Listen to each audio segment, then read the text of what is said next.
Assalamualaikum warahmatullahi wabarakatuh. Welcome back to my channel Frika Sonic Fun.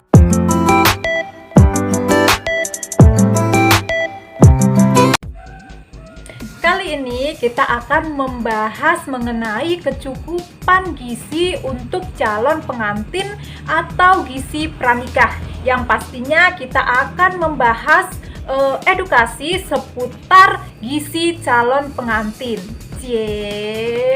Yuk ikuti. Ada nggak nih di antara teman-teman yang saat ini sedang mempersiapkan suatu pernikahan? Mungkin ada ya. Nah, mungkin saat ini Anda bersama pasangan Anda sedang mempersiapkan suatu pernikahan.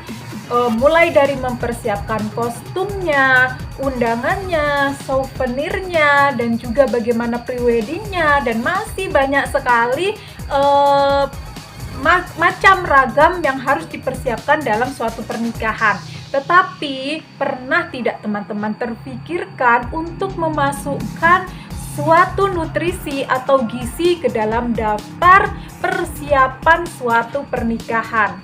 Padahal teman-teman harus ketahui bahwa dibutuhkan tubuh yang sehat dan prima dalam menjalani suatu pernikahan.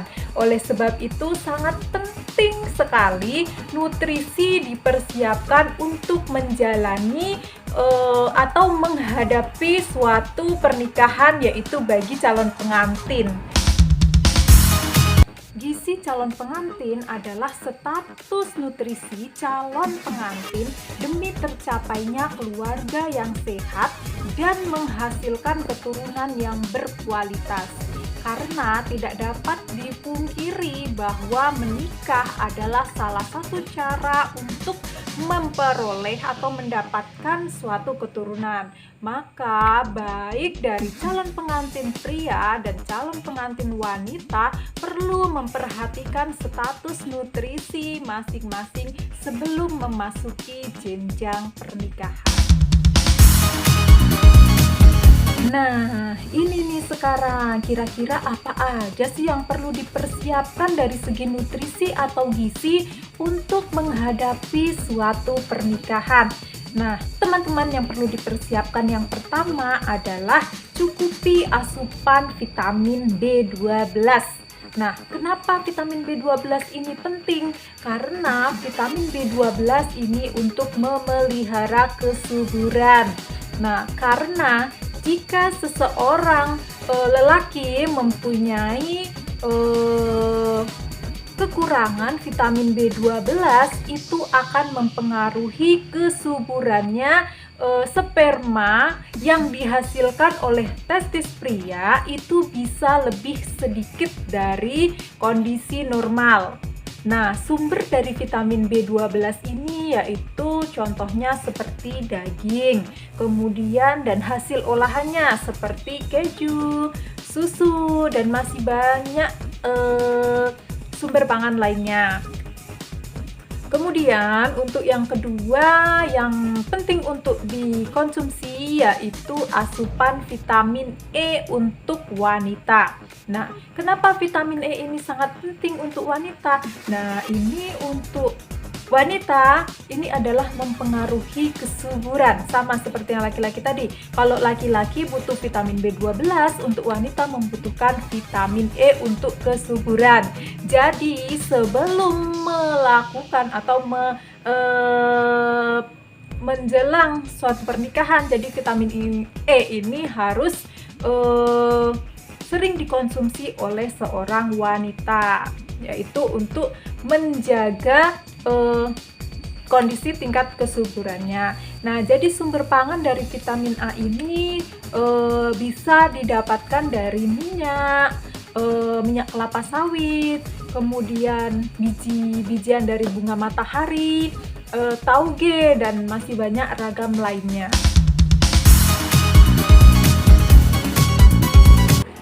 Nah, untuk yang ketiga yaitu memantau dan mengusahakan agar berat badan kita tetap ideal. Nah, mungkin ini sebagian besar teman-teman atau masyarakat semua itu mengalami kesusahan ya untuk mengusahakan agar berat badan tetap ideal. Mengapa dibutuhkan berat badan yang ideal? Karena jika berat badan itu di atas dari berat badan ideal, itu maka dapat terjadi penurunan kesuburan, baik itu dari pengantin pria maupun calon pengantin wanita. Sedangkan jika berat badan kurang dari berat badan ideal, itu akan berpengaruh pada calon anak yang dilahirkan. Anak yang dilahirkan dapat terjadi BBLR atau berat bayi lahir rendah. Pernah saya jelaskan pada konten sebelumnya ya. Nah, keadaan BBLR ini akan berakibat pada status gizi anak serta pertumbuhan dan perkembangan pada anak nantinya. Untuk selanjutnya yang harus kita penuhi yaitu kebutuhan zat gizi mikro. Dalam hal ini zat gizi mikro yang sangat penting yaitu zat besi dan zinc. Karena kecukupan zat besi dan zinc sangat penting untuk calon ibu. Konsumsi zat besi dan zinc harus tinggi terutama pada saat kehamilan. Dan jika kurang maka akan berakibat fatal. Nah, sumber zat besi dan zinc ini dapat diperoleh dari daging, telur, ikan, bayam, brokoli, dan lain-lain. Masih banyak macam bahan pangan lainnya. Kelima, tercukupinya protein sebelum kehamilan. Protein dibutuhkan untuk membentuk sel-sel baru, sehingga protein diperlukan atau dibutuhkan untuk membentuk sel-sel tubuh janin. Jika kekurangan protein pada seorang ibu, maka akan mengakibatkan terambilnya simpanan protein yang ada di dalam tubuh ibu. Nah, sumber pangan dari sumber protein ini yaitu banyak sekali dari daging, ikan, susu, tempe, tahu, dan lain-lain. Sumber makanan, bahan pangan yang lain yang mengandung sumber protein. Untuk yang keenam, terpenuhinya kebutuhan asam folat dari sebelum masa kehamilan. Asam folat ini dibutuhkan untuk pembentukan otak dan saraf penyusunnya. Jadi, jika seorang ibu mengalami kekurangan asam folat, itu akan membuat terganggunya perkembangan otak dan intelijensi pada bayi yang akan dilahirkan.